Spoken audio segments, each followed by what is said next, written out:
জার্মানিতে থাকতে আলোর সমস্যার জন্য আমি খুব বেশি রান্নার ভিডিও কিন্তু দিতে পারতাম না, তবে এখন আমি চেষ্টা করি যেটুকু হয় আপনাদের সাথে শেয়ার করে নেওয়ার।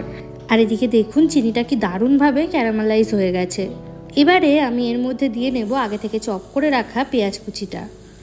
আর এখানে পেঁয়াজের মধ্যে পরিমাণ মতো নুন এবং হলুদটাও কিন্তু অ্যাড করে নিতে হবে, যদিও সেই স্টেপটা আমি ভিডিওতে স্কিপ করে গেছি। তবে আপনারা কিন্তু অবশ্যই রান্নাটা করার সময় এই স্টেপেই নুন আর হলুদটা অ্যাড করে দেবেন। এখানে পেঁয়াজটা বেশ সুন্দর গোল্ডেন ব্রাউন কালার হয়ে গেছে, আর এই সময় আমি অ্যাড করে নেব আগে থেকে চপ করে রাখা টমেটোটা। এবার টমেটোটাকে পেঁয়াজের সাথে বেশ ভালো করে খানিকক্ষণ ভাজা হতে রাখবো, অ্যাটলিস্ট যতক্ষণ না পর্যন্ত টমেটোর কাঁচা গন্ধটা চলে যায়। টমেটোর এই কাঁচা গন্ধ আমার তো একদমই ভালো লাগে না। অনেককেই দেখি কাঁচা টমেটো কি সুন্দর খেয়ে নেয়, তবে কিন্তু আমি একদমই পারি না।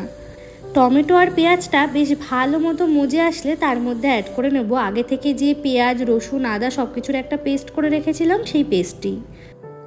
সব কিছু ভালোভাবে মিশিয়ে নেব। আপনারা কিন্তু অনেকেই আমাকে কমেন্টে জানতে চেয়েছেন যে আমি যে কুকওয়্যার সেটটা ইউজ করি সেটা কোন ব্র্যান্ডের।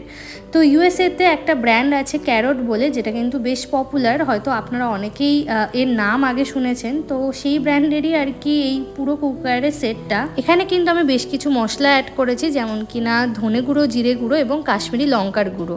আর এবার হচ্ছে সেই স্পেশাল মশলাটা, যেটা হচ্ছে সানরাইজের চানা মশলা।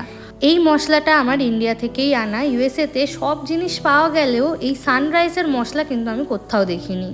আর জানি না কেন অনেক ব্র্যান্ডের মশলা ট্রাই করলেও আমার এই সানরাইজটাই বেস্ট মনে হয়। মশলাটা যাতে সব কিছুর সাথে ভালোভাবে মিশে যায় সেই জন্য আমি একটুখানি জল অ্যাড করে নিয়েছি।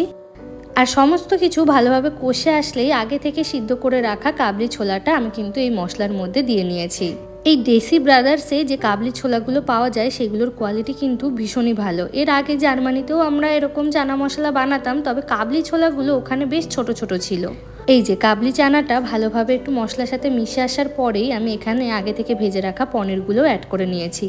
এই চানা পনির কিন্তু আমার আর অভিজিৎ দুজনেরই ভীষণই প্রিয়। আর আজকে পরিমাণে একটু বেশি করেই বানিয়েছি। আসলে আমাদের এই অ্যাপার্টমেন্টে একজন বাঙালি আমাদের চেনা পরিচিত দাদা থাকে, ভেবেছি সেই দাদাকেও একটু দেব। আমেরিকাতে যখন আমরা প্রথমবার আসি ওই দাদা কিন্তু আমাদের অনেক হেল্প করেছিল।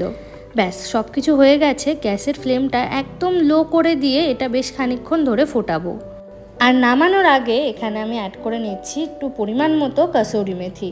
এই চানা মশলা বা চানা পনিরে কাসুরি মেথি লাস্টে অ্যাড করলে কিন্তু তার স্বাদ অনেক গুণে বেড়ে যায়। হয়তো অনেকেই কাসুরি মেথি দিয়েই করেন, কিন্তু যারা করেন না তারা একবার করে দেখুন, আশা করি স্বাদটা আপনাদের ভালো লাগবে। কমেন্টে অবশ্যই জানাবেন কিন্তু রেসিপিটি আপনাদের কেমন লাগলো।